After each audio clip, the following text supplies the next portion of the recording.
You see the highlight reel, the cars, the bags, the lifestyle. But what do the numbers actually say about us? I can only speak from experience. When my father passed away, he had a six-figure job. Even when he retired, he was still making six figures as far as retirement.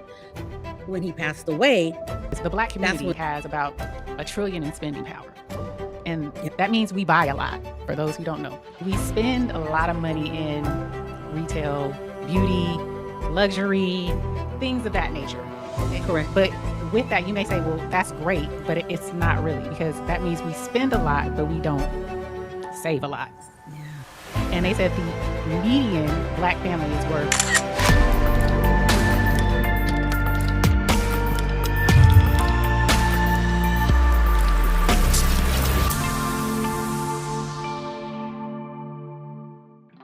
Hey everyone.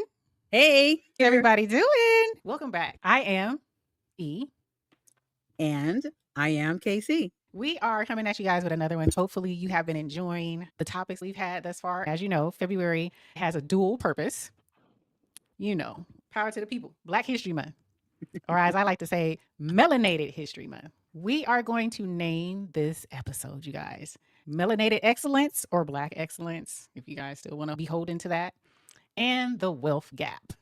So we're going to be speaking on the good and the challenging. Casey, we both did our homework and we're approaching this in different ways, different perspectives that we have. My perspective is a little bit different. The word Black excellence isn't just a buzzword, but a blueprint.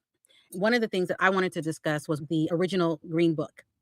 There have been other things that have developed from that original Green Book. The Green Book was a blueprint of when Blacks would travel cross country within the same state.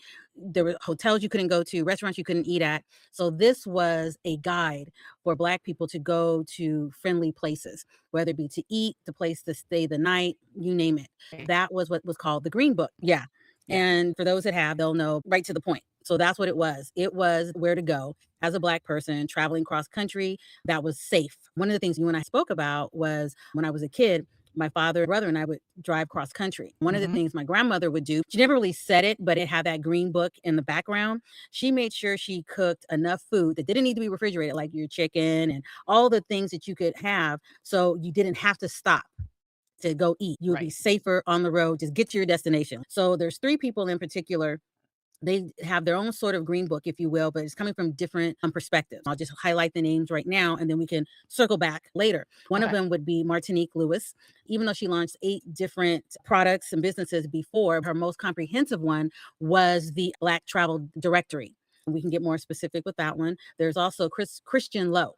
He taught himself code because he refused to let the legacy of scale passage die in the 60s. And I know that's a little cryptic of what I just said, but we can go into that as well. And last but not least, Ernest White II. He turned what was a childhood liking to travel into a television series called Fly Brother that reaches millions now. So that is what I have. And it's more or less talking about Green Book, different versions of it. Mine, I'm going to touch on melanated excellence. Last year, we gave them something. Last year, if you're new here, welcome.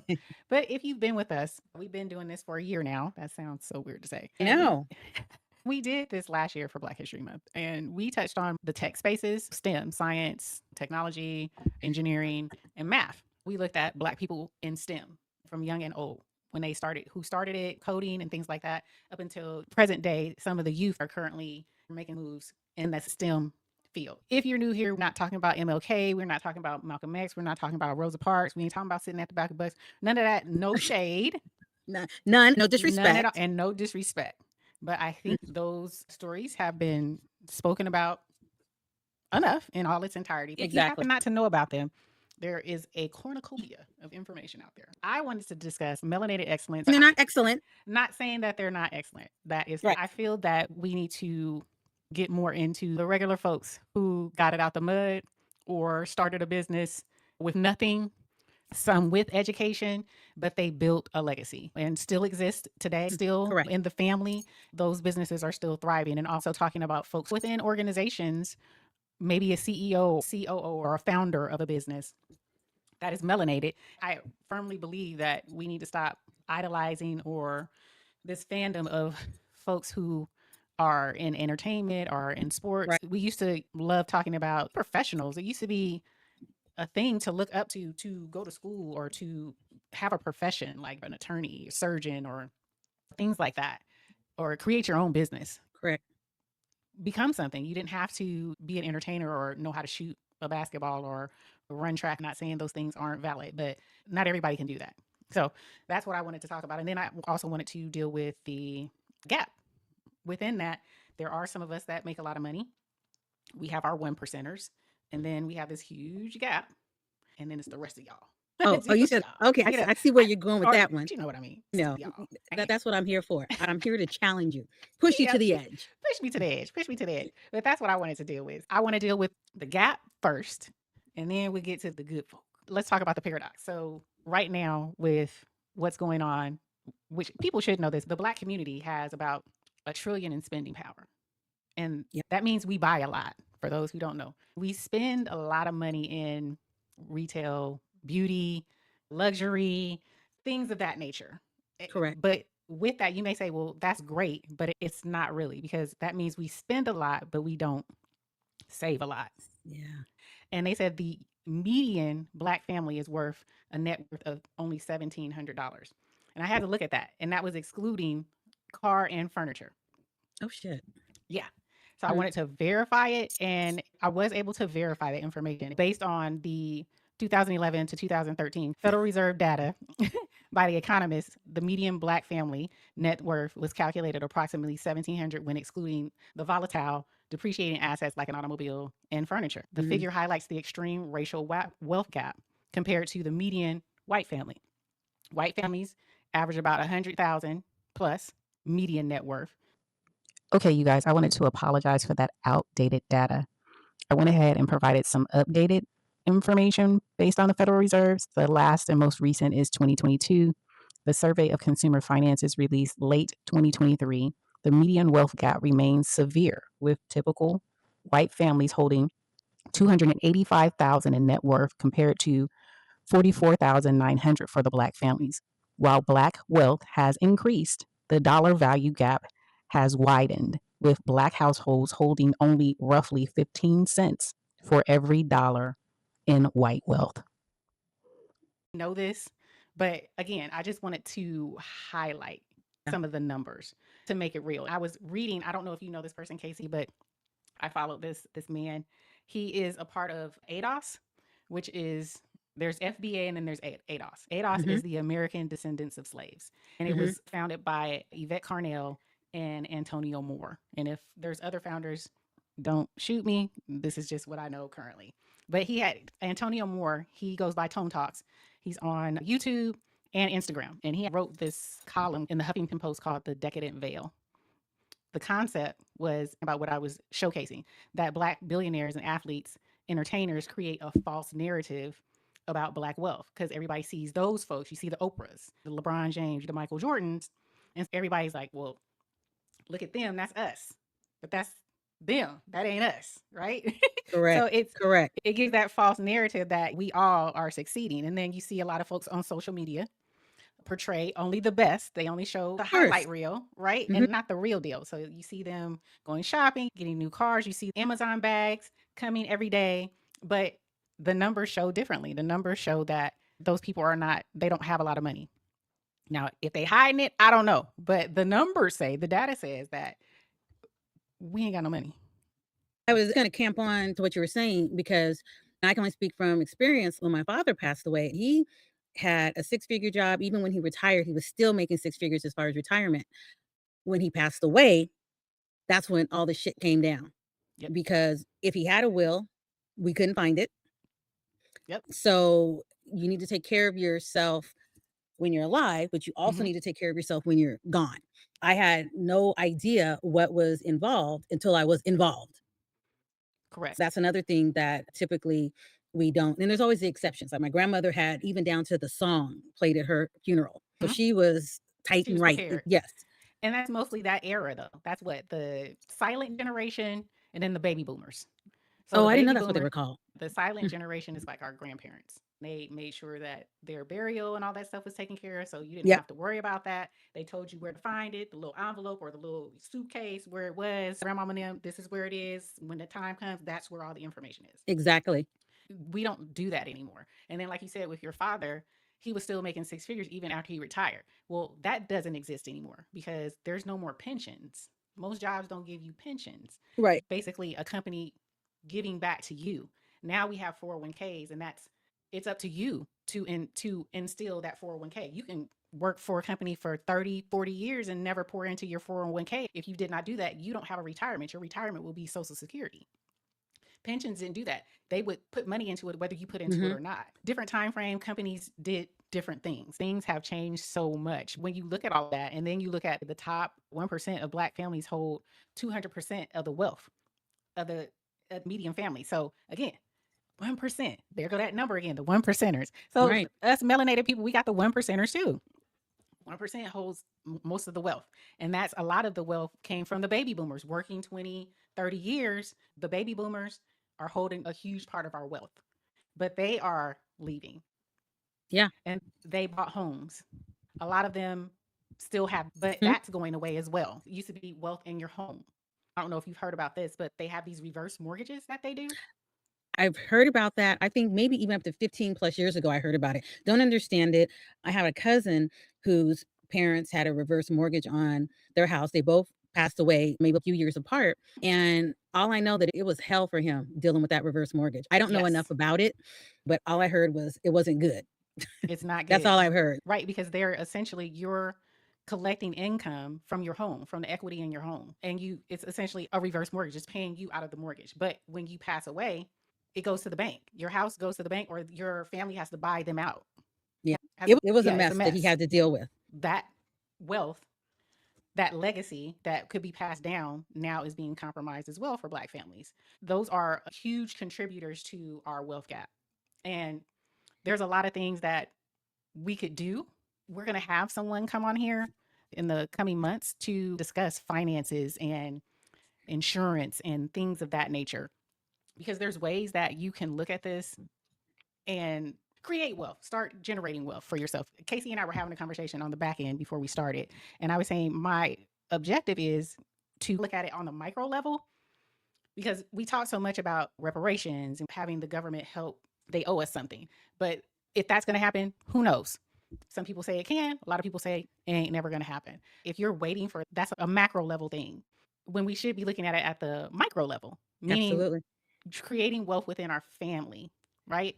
Teaching not only saving and buying things, and I know we feel differently about home ownership to a certain degree, but having a home as some type of wealth or equity, and then teaching about savings, teaching about 401k, teaching about the stock market to your children at a young age. And I do mean children. I'm not talking about your teenagers. I'm talking about your children because when you look at other ethnicities, when you talk about the Jews and you talk about Asians and you talk about people from the Middle East, they talk about money to their children at an early age, you guys, like 5 to 8 years old. They're teaching them money principles. And Yeah. Speaking of that, I don't know if you're familiar with Rich Dad, Poor Dad, yes, the the book. author. Yep. So Robert Kiyosaki. I went to one of the seminars Mhm. and it was very interesting because there was this one guy, I don't even know who he was in the audience along with myself, but he brought his son with him. They both had the same outfit, little three-piece suits, and everybody thought that was really cute. This was years ago, so I can only Right. imagine what he knows and what he's doing now. Yep. One of the other words I wanted to put out there as well, you were talking about 401k annuities. Yes. Annuities, Yes. you may know what it is, maybe not, but that's another thing. It goes Absolutely. into that living trust, revocable versus irrevocable. Irrevocable. You're dealing with your finances, all these kind of things that are, again, will be delve into even more so with our finance person that's coming on board. I'm so excited when he gets here, All but right. still, those are things that you don't know about. And then another thing you had said about the 401ks when you would get that with your job, once you put in what you want to go in your 401k at the end of every month or every 2 weeks, then I would just push that aside. I didn't Mm-hmm. know anything else. I just picked this, that, and the other. And then you can have some times it'll pick for you if it dips down too low. And that was the extent of it. That's just the tip of the iceberg. There's so much stuff. There how you is can have your money working for you. One of the other things that our finance guy will talk about is whole life. Yeah, whole yes. life insurance. Yes. Some people, instead of having to go to the bank, you can borrow against that and it doesn't have any effect when you pass away. The money still goes to the family, but you can borrow against your own life insurance policy. Not everybody Right. knows that. No. And I didn't know it for a long length of time. I see certain things, certain places, the numbers still stand. Everybody's, oh, I know about this. We didn't talk. The numbers say different. But have you done anything Have about you it? exactly. So we can talk till we're blue in the face, but have you done it? Have you done anything? Just like Yeah. with 401ks, I did not start understanding or investing in 401ks until I was deep in my career. I want to say at least 10 years into my career. Okay. I'm 25 years into my career. I thought you were going to say I'm 25 years old. I'm like, you liar. There was some, I left some money on the table that I can kick myself about. Such as life. You live and you learn. It's all about learning. Once I understood what it meant, it's sacrificing. You sacrifice today for tomorrow. And that's essentially what you're doing. You learn how to live within your means, and that's a hard thing, and especially for me. So I'm preaching to myself before I preach to anybody else. And I'm jumping off of some of the things that you say. So when you're saying living within your means, so there's a lot of times when I'm like, okay, how can I get this? And I don't mean in any nefarious kind of ways. As we talked about in past episodes, I love to travel. So how can I do that? Because I can't just go and say, okay, I want to go here and here, put it on my card, or here's the cash. It doesn't Right. work. Staying within my means. I plan for the trip, meaning I can put a deposit on the trip. Usually I like to do my trips at the end of the year. So this is the time of the year when I'm planning the trip. You put your deposit down and you might have 7 or 8 months to pay on it. So when I do go, it's already paid for. I don't have the stress of, oh, that credit card bill is going to kill me. To me, that's living within my means. It's an Absolutely. extravagant trip, which is out of my scale on a quick basis, but on long term, just coming that way. So my mind is, okay, can I achieve this? How do I go about getting it? How can Right. I do this? Right. And so that's pretty much how I do it. When I can No, tell that people, yeah, I'm going to go travel here. I'm going to do this. I'm going to do that. But yeah, in my mind, I'm going to plan it at the beginning of the year, pay on it. So by the end of the year, I can do it. exactly. That's a good analogy as well. There's a book, The Money Makeover by Dave Ramsey. Dave Ramsey teaches, which I can't live Dave Ramsey's life the way he does it. He doesn't believe in credit, all cash. But I have been able to adopt his cash method with regards to like birthdays, Christmas, holidays, things where I know I'm going to spend an exorbitant amount of money. I put away for that. Right. So I only pay in cash. I don't use credit cards for any of that stuff. It's all paid for in cash. Things Going that back I to the old learned. school things people Right. used to do. There's an app that you can use. It's called Mint, but it's on the premise of he taught about envelopes. Yes. You have the Yes. envelopes. So it's essentially creating these envelopes, envelope for your travel, envelope for Christmas, envelope for birthdays, because these things come around every year at the same time. Christmas, Thanksgiving, birthdays. So just put aside for it. And it sounds like, yeah, I know Anniversaries. that. I'm Anniversaries, just saying. exactly. I'm just, Well, seriously, I'm telling it to someone else. right. Unless you apply it and then see that, oh, I'm not in debt. I don't have this huge credit card bill at me January, February that I'm paying for until June, Ugh. because you went overboard because you like to give gifts. For people who do that, if you don't, let this analogy pass you by. Use it as you must for whatever it is you like to do. What's so funny, I mean, it's kind of ironic funny.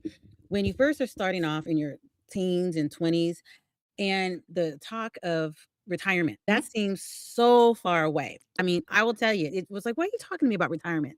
I'm working at Burger World or something. That should have been when I started. No, seriously. And then when I got the first real job, I was just happy to have a real job. Then life starts happening from being at Burger World to the real job. That could have been 3 years, finishing college and the whole 9 yards. Then you get into your life. Now you got 10, 15 years. So what seemed like a long time ago is no longer a long time ago. You're staring at it.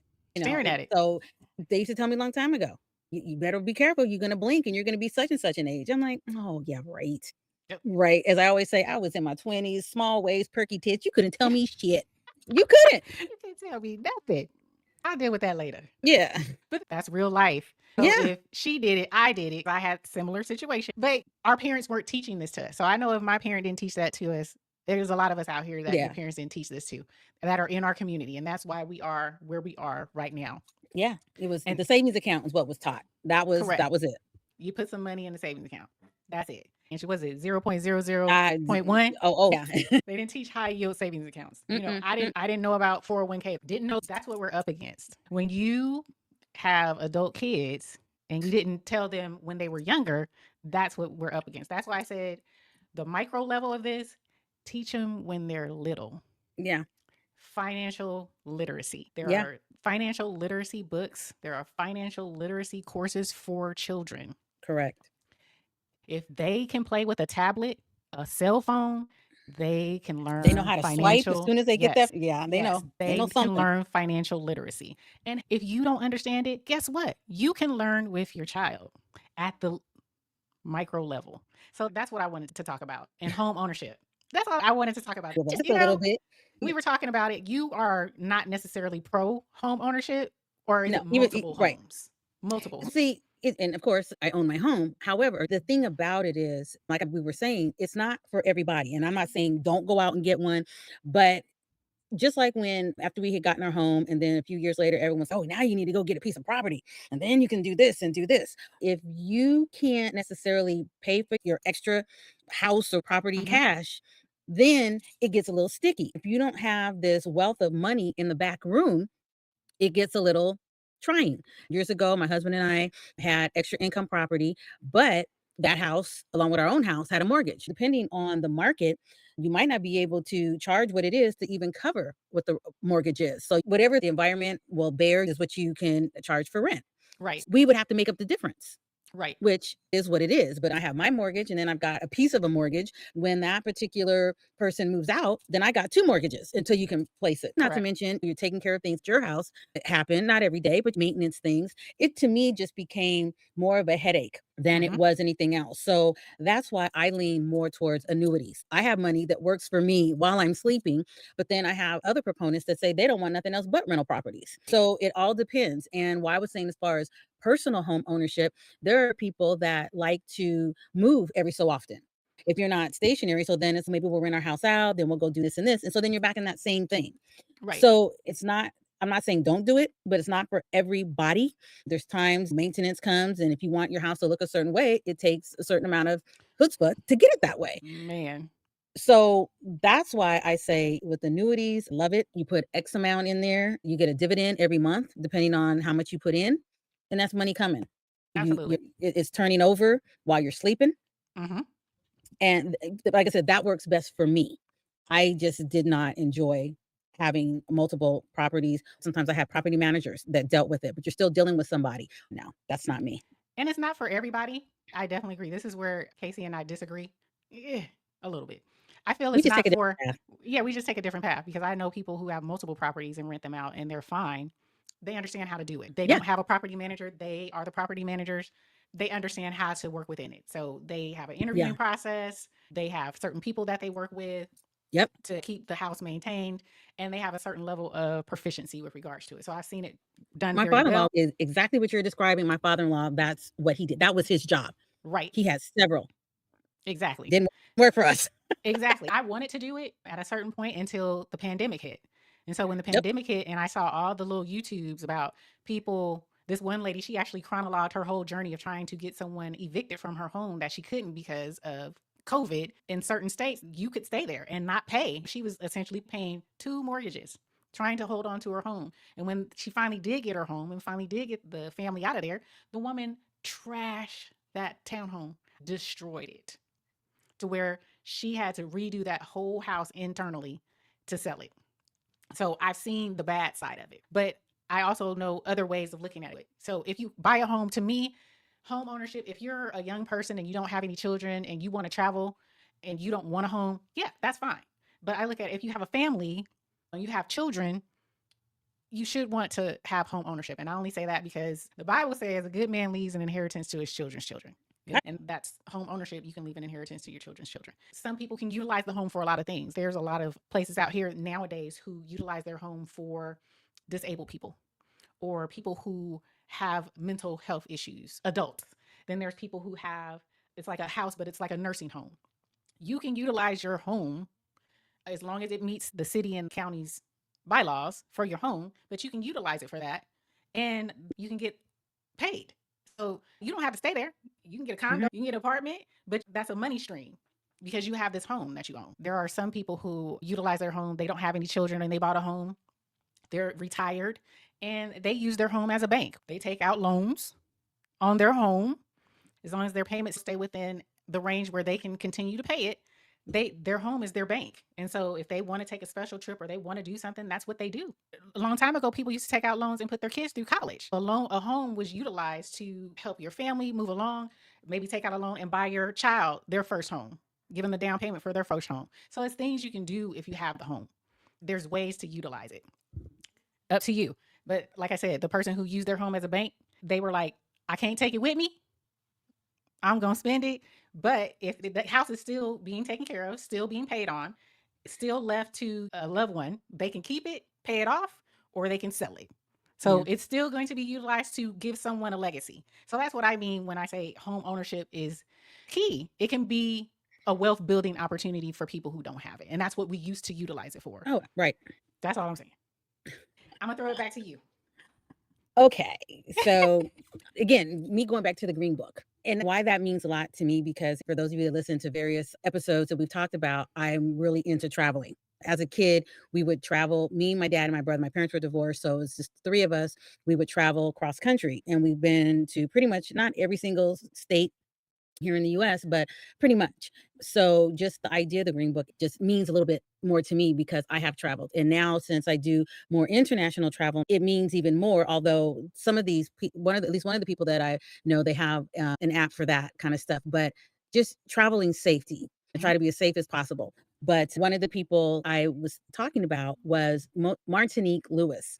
She launched 8 different products before building the most comprehensive Black travel directory. She is the president of Black Travel Alliance. Okay, we're going to have that Correct. in the description. She was really trying to get things that are more diversified. That was one of the things she has out there. I looked at it a little bit, but I thought it was really interesting that she had that. You can find her latest work at, what is that? And this part I am reading because I don't know the whole thing. It's abctravelnetwork.com. It's all one word, Okay. abctravelnetwork.com. And so she definitely is one of the pioneers in that. And one of the things that I found interesting about her is, I don't know if any of you caught it when I said that she had tried a lot of different things before she got to that. Travel was actually her passion. She had done a lot of different things. She's what you would call a serial entrepreneur. The ABC Travel Green Book was actually her 9th product release. So that's what it originally was. And then before she was a travel icon. Because you said that was her 4th product release? Yes. What other products did she have? No, not at all. Not at all. Wow. So she launched cutoff shorts, a full clothing line. She moved into the digital space with Snapchat filters and influencer management. One of the things that she said was fashion was her skill, travel is her passion. So I love that. so that was the thing. It's like where they say you throw things to the wall to see what sticks, just to be polite about it. But yeah, Right. and what I found inspiring about that whole thing is you and I got our hands in a lot of different pots. Yes. Believe it or not, there's stuff that's actually sticking. It's funny because that's what she does, but her actual passion is what she is into right now. Traveling. So I don't know if she's still dabbling in any of those other ventures, but I just thought it was very interesting that she ended up doing this comprehensive Black travel directory. Wow. I like that. I like the whole concept. So when we were talking about it, even though the Green Book was utilized for, there was a lot going on back then for nefarious reasons, unfortunately, but Yes. it suited its purpose. And an app or a directory that helps with that, I feel that's a positive thing. It's not something that should ever go away because you really don't where certain things are. You don't know what's Black owned. I love to see or hear when there's a Black hotel that's owned by someone or a restaurant or a luxury place that has a Black ownership. That just tickles me because for one, I didn't know it. And then I love that. That definitely interests me with regards to that. And I know that is a passion for you. You love to travel. I can't even describe it because there are some people that are, and we said it before, that like to go on cruises, and there's some people that just like to fly. I want to get there. I love to fly. Something about sitting on that tarmac, you taxi down to the tarmac, and then you hear the engines revving, and then the plane starts going fast, fast, fast, and then it just Takes off. glides. I'm out of here. I love it. It is something about leaving, not necessarily the United States, but wherever you're from and you're somewhere else, you see how other people live, see Correct. how they do things. And we'll talk about this at another point. But recently I was in Belize. Again, how people move, how they maneuver, how they live. It totally different than Japan, totally different than the United States. It is so addicting to me. I like that. And touching back on Black history, why travel is important for us. I love seeing nowadays, there's a lot of young melanated us's out there that are just traveling the globe. I love They're it. just out there. They put on their proverbial backpack and they're living abroad. And I totally love that because you get a different perspective. You get to see how other people live, how other people, how they function, what they believe, how their living situation is. And Mhm. it can either give you appreciation for where you came from, or it can be, this is something that I want for my life. So I do think a lot more of us should see the world, Get a should get out into passport. the world. They Yes. need to get a passport. Yes. Something about getting that stamp. It's like, yeah. Right. No, it is good. I see a lot of folks now on YouTube and they're chronologing it. They're going Yes. everywhere and they're chronologing it. I see young ladies and young men who are like, they're gone for 6 months out of the year and Oh, their goal is to visit 20 places in 6 months. So they want to see the world. And I love to see that because so many of us did not do that or did not have the experience of doing that, especially in the 80s and the 90s, it, where we were from. But to see that, they used to have what is the program that they had when adverse children, they would take them to a farm. And kids didn't even know they came from the concrete jungle. They're living in the projects, and you take them to a farm. They never seen a cow, never seen a horse. in a concrete jungle. I got a story. My sister-in-law lives in New York. She's Mm-hmm. born and raised New Yorker. Of course, I fucked up the accent. Don't hate me.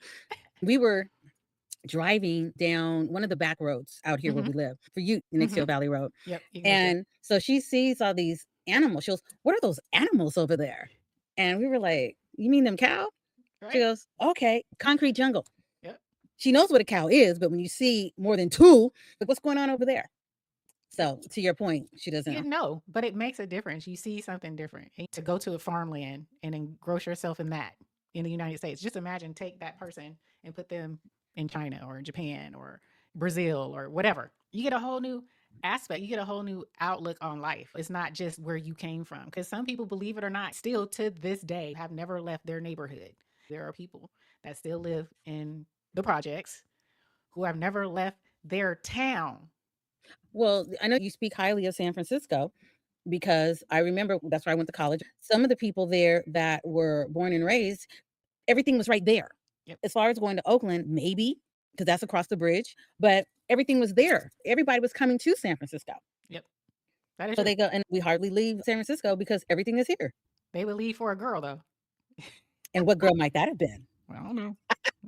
Got a little Just inside jokes going on. I heard. Word on the street was. They do let you out for good behavior. Right. Those things I feel would help our community a lot. Right. Because again, those things did not happen. I think more so men back in the day, what they would join the military in order Mhm. to see the world. What? Get your passport and get on a plane. What are you waiting for? Or if you're scared of a plane, get on a train. Get on a cruise. I feel it's needed. I feel that's a part of what we need to broaden ourselves. It does. That It does. mindset. I Yeah. agree. And also, it gives you the opportunity to appreciate home. As many times I keep saying, I'm traveling, I'm doing this. I can't wait to get back home and get my own bed. You get to appreciate home because you see other places. Either you hate coming back home because you've been to a nicer Right. place, or like I said, okay, I came, I saw, now I'm ready to go home. Right. And just like you're talking about telling young kids about finance, we shove that in their brain also. But I also tell them, you need to travel. You need to see parts of this world. Even Yes. though my oldest daughter, when she went away to college, it was over in Chicago. And I knew nothing about Chicago. Of course, you listen to the news, you'll hear the bad stuff, like with any place you go. But Right. I told her, do I want you to go? Hell no. Do I want you to go at the same time? Hell yes, because you need to see another place besides where you live. So she went to college out there, stayed in Chicago for about 5 or 6 years, graduated, got a job, did all that kind of stuff. And now she's back in California, but she knows there's other places outside of California. Sometimes she'll Yep. go to Texas, sometimes she'll go wherever for the weekends and stuff, but she'll hop on a plane in a minute. Yes. It's important. The two older kids, they were Mm, teenage, so they weren't mhm, really into traveling. They were like, they wanted to stay and kick it with their friends. But the younger right. one, we used to take him with us, get him on the plane early. So we got him on the plane early, got the fear out of him. So now that Mickey Ficky all over the place. He just came back a couple of weeks ago from South Carolina. He making his own For mom. for now. He went to a birthday party. They don't have local friends. I don't know if y'all have adults like I have adults. They don't have local friends. But They he's a have gamer though, friends. right? He's a gamer. They have friends all over the place. Yeah. So he hopped on a plane to go to South Carolina to a birthday party for his friend that they gaming and being Discord together. He had a Wow. phenomenal time. He just told me he's like, I done already booked it. I just need you to take me There you there. go. Yeah, he hops on a plane real quick and leave me. That's what you want. Remember you were telling me when he was going on his first trip by himself? Yes. Everybody was excited but apprehensive and all this kind of stuff. He's up here planning. See, he doing like me. He done planned another trip on his way back from a trip. Yeah, he about to go to North Carolina. I think he's going back to North Carolina in July. Type of Comic-Con or something like that. They're into the Comic-Con anime Yes. type. So you get them, you start them early, and it lasts. I hope you hear our hearts with that. I wasn't trying to beat us up with information about what we're not, but I'm trying to get you to see what we can be. Oh, You know? absolutely. You had asked earlier about that one guy, Christian Lowe. He's got the Green Book Project. And the reason why I bring it up, because you can filter reviews by identity to see how businesses treat Black women or LGBTQ plus Okay. Yep. community to see what is built. And that is like the greenbook.io. Yeah. I'm not familiar with that, but that's another extension. Okay. So yeah, that's another green We'll put book. that in the description too. Yeah. I like that. That was the app that you were going to bust me out, and I was trying to wait. Thank you very much. I was stealing her thunder. Man. I apologize. Jesus, give me something. I don't have the height, but give me something. Give me something. I like that because he's giving key information that we need. It's unfortunate in 2026, but I'm happy that type of app exists. And what again? It's called the Green Book. The greenbook.io. And what is really interesting about this particular person, Christian, he taught himself how to code by using free online resources. Yes. That's it. Okay. You're taking a moment. That's a whole nother topic, but we touched on it in the goals episode. Okay. Where there are people who want to get your education. You don't have to go to an Ivy League college or a 4-year college or even a 2-year college at this point. I'm saying this with respect, and I'm also saying this with an HR background.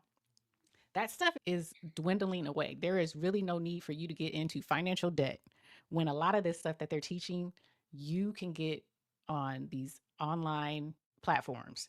And some of them can teach you better than the school that you went to get a grade because they have lived experience. I'm not saying that all can be done without a degree. There are some professions, obviously a surgeon, you can't just go to a YouTube university and become a surgeon. Yes, I know that. Be operating on me. Dentistry, nursing, being an attorney, you need accreditation, you need to pass certain things. But there's also not necessarily a need for you to go in debt and get $250,000 worth of educational loans that you're going to have to pay back for the rest of your life when a lot of this stuff is being offered online. And it's coming because AI taking a lot of jobs. I'm saying this as a professional. That stuff is going away. You're not going to need all these fancy degrees because AI is taking a lot of those jobs that you went to school for 4 and 6 and 8 years. So you saying my fine arts degree ain't worth shit, man? Ain't worth the paper that it was printed on. Wow. Right? It's just the truth. Daughter feels the same way. She ended up getting her master's, but she was glad that she didn't get her master's right after undergrad because then she was able to figure out what she wanted to do, and she got her master's in a field that was going to pay her. Correct. And that's what she ended up, which is why she's a medical social worker now. Correct. And that's what you need to do. If you're going to go for a degree, you need to make sure that it's something that it's going to be able to utilize. You're going to be able to make money off of it. Don't just go to say, I went to this school and I got this degree and all it. It's quickly becoming not needed. Oh, absolutely. AI, for a lot of people who say that they can't stand it and it's taking our jobs, it's also providing a lot of ways for you to make money quickly with little to no labor. AI, what you going to get on board? Get on board. It's not leaving. No, there are opportunities to make wealth. So don't be afraid of AI. Us Black people, don't be afraid of AI. There's so many ways to make money. It is freaking crazy right now. So you want to learn. One thing I did notice, and it's not just leaving the country, it's even here.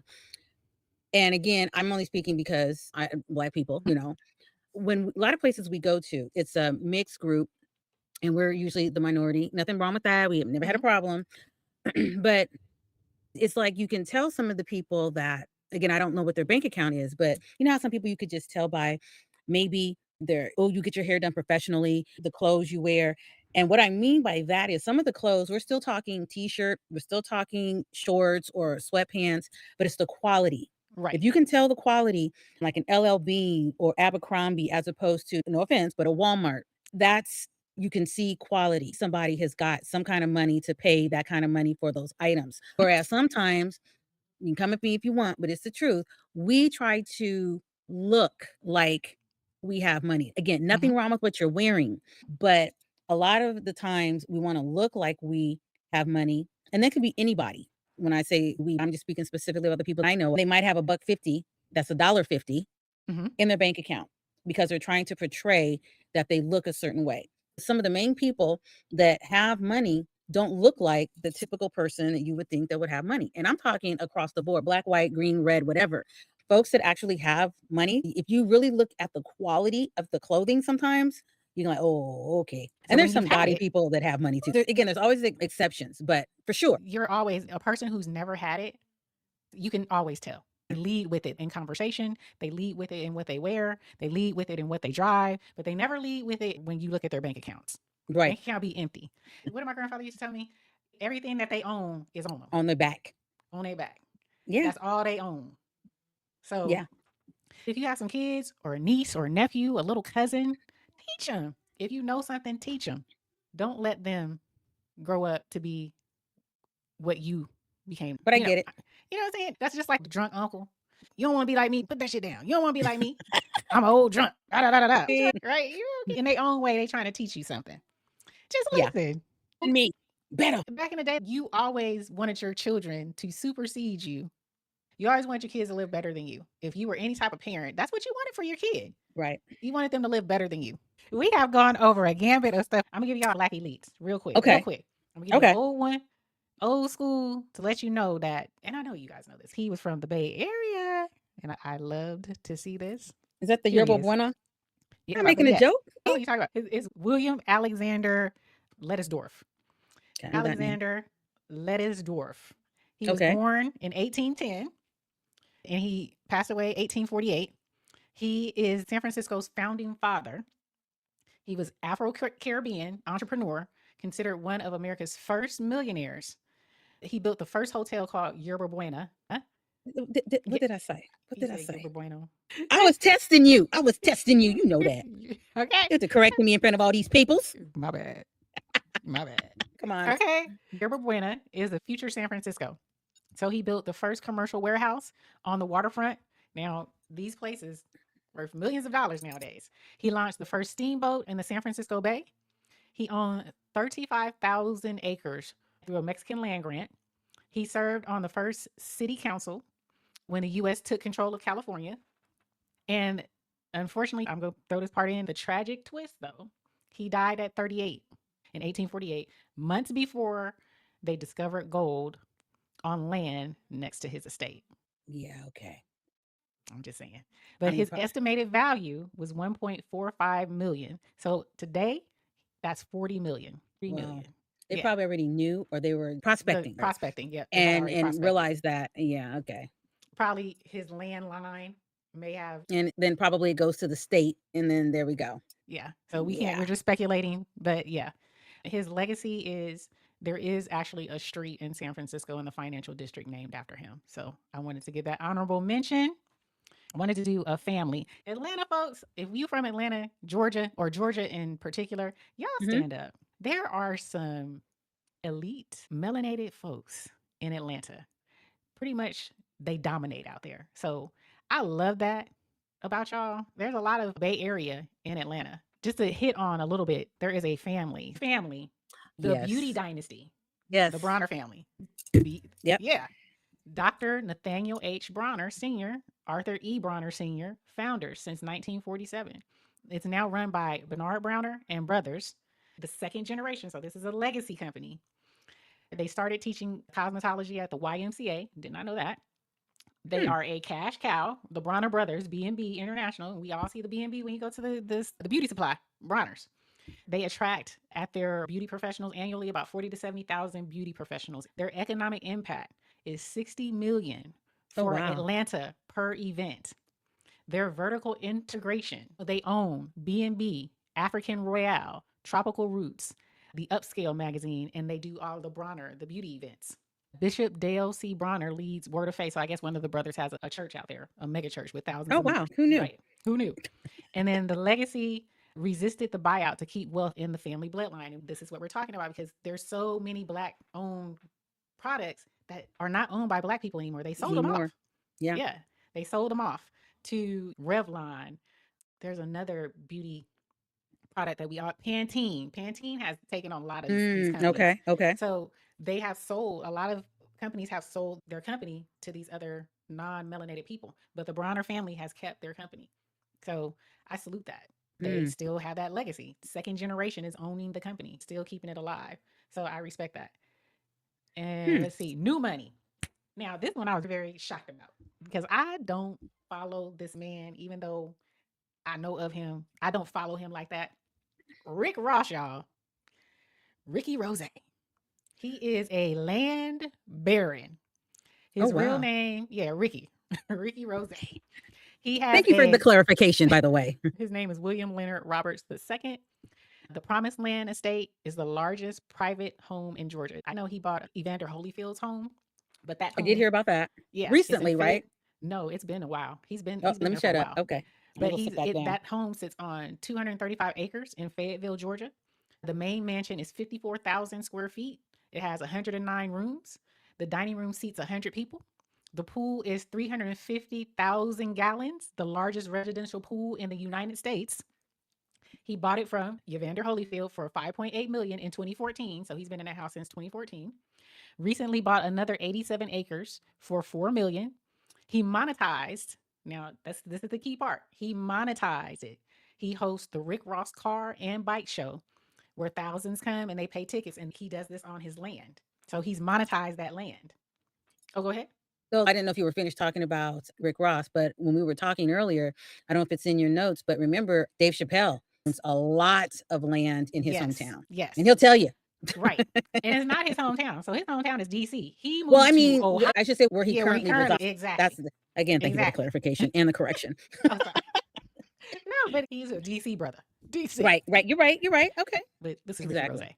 Ricky Rose. But obviously he had the money to do this. But he has a car collection of 100 plus cars, classic Chevys and Maybachs, a combination. His business, he owns 25 plus Wingstop franchises. I did know this about him. He owns Checkers and Rally's restaurant. His partnerships are Belair Rosé, Wrap Snacks. Never heard of that. His philosophy is he still cuts his own grass on his ground. So he rolls around in that thing, the grass cutter. Lawnmower, like the seated lawnmowers. Okay. He still cuts his own grass. He said that keeps him humble, keeps him very grounded. He has turned his cash as a rapper into tangible hard assets. So I did not know. I knew about the Wingstops. I knew that he bought the mansion from Evander Holyfield, but I did not know the extent of the acres of the estate. Oh, right. Yeah. And I didn't know he monetized his land. So again, these are people that are doing things on a bigger scale, but you can still do that on a micro scale, right? Yeah. There's always ways you can do things. It's just to say that these things are possible. So don't ever think that he got money to do that. There are ways to get something like Ricky Rose, but on a macro level. On a macro level. Start with your one Wingstop. Start with one Wingstop. Yeah, let's just get one. How about that? Yeah. I mean, and just to camp on to what you're doing, because I'm still doing my green book. I just have there's the one person left, and there's so many to pick. I'll put it that way. And I just had to pick 3 because then we'd still be here forever. But Ernest White, and he's known as the global storyteller. And he's actually, I don't know if you've known this or even know much about him, but he has circled the globe. Excuse me. He has circled the globe 6 times. Oh, wow. And he has his own TV show called Fly Brother on PBS. And currently, yes. Okay. Yes. And so his whole thing is he focuses on the power of friendships. And there's not an app necessarily, but all the places that he goes to, his thing is finding your tribe. Okay. And he speaks with different people. He sits, he eats with them. He does whatever that they're doing. And he's very engaging. Ernest White II, and he's got his show on with PBS called Fly Brother. Fly Brother. Yes. And what was one of the interesting things that I read about him is that when he was younger, I don't know, maybe I'm gonna just say 10, I don't know, but he got a book called Free Stuff for Kids, Okay. and I don't even know if that's something that's still even around, probably not. But what he did, he used it to write a lot of foreign tourism boards to get all of these posters and maps of various places in the world. And that kind of started him on his quest to wanting to see the world. And he probably already had the inkling to do that, but that was just closer to his vision. And then Okay. on top of that, out of curiosity, he went on an exchange student at 16 in Sweden. So he spent the summer in Sweden, where he realized the core truth of the whole world is our tribe. What did we just talk about? What did he do? He's an exchange student. He Much, went. but, He but went you're right. abroad. Yes, he did as an exchange Saw the student. world. See, Yes, Broughton. yes. What else is he up to, or what else did he do? Well, his show got renewed for another season, so he's Okay. probably out traveling. Just imagine his network, though. Oh His yeah, network of people that he knows. oh Right. yeah. He knows a bunch of people, and he is from Florida, Mm-hmm. Jacksonville, and now he'll go back home to visit his parents and everything. He's out there. He does all kinds of stuff, and he's actually, I don't know where they are in the production end of it, but he is actually, they're doing a documentary on his mom because she taught swimming to the local children in Jacksonville for years. And so they are commemorating her. She's still alive, but they are doing a documentary, his mom, Pearl White, Wow. which will be, because she's from the South, and out of respect, Miss Pearl. Even at my age, it's like Miss Pearl. Yeah. I love that. So That's a 360 from what we've been talking about. So it all correlates. yeah. Oh, before I forget, he lived over in Latin America for a while, and he worked for some publication out there. So he's definitely fluent in Portuguese, coming from a small town down south, and that's what he did. That broadens your horizons too. And you can also go to flybrother.net and you can see more. His show is on PBS, but flybrother, one word, .net is also where you can see him. Flybrother.net. Yeah. Right, y'all. We have gone the gambit. I like this one. I like this Black History, whatever it is that you had said, but This is a cornucopia. words, big words. Right. Yes. We're going to have some finance people on here who will talk more about investments and finance and all those wonderful things that Yep. will crack the code for you or maybe introduce you to some things that you maybe do not know. We just wanted to do something different. You know me. If you don't know me, that over I there. know. Huh. Yeah. Yes, I do. I'm going to constantly try to do something different. But So it worked. hopefully it was something that we like to do, we like to talk about. I always have to go back to the audio platform. Thank you guys. We have some new folks, our international folk. We love you guys. Thank you. So much for the audio platform. You look at us on YouTube, we look like, yeah, they just don't hear. But our audio platform, we are internationally known on the audio platform. Okay. We are internationally known. We talking Egypt, we're talking Iceland, we're talking Japan, Korea, and I love that about us. I love the audio platform for that. And you will never get rid of us because of that. Thank you guys so much. We appreciate everybody who downloads over there. You make us feel special. For real. For real. Casey, do you have any parting words before we end this? No, I done talked and talked and talked. So I'm pretty sure they're glad that I'm shutting the hell up. So Right. until next time, I'll have more to say, I'm sure. You guys, like, share, subscribe, comment down below if you have any tidbits with regards to what you've learned from living your life, any success stories that you may have, anything that you've taught your children or a loved one about being successful or doing something that could potentially leave a legacy for your family. Let us know in the comments. We love to hear from you guys. Until then, you guys, what do we like to say? Bye.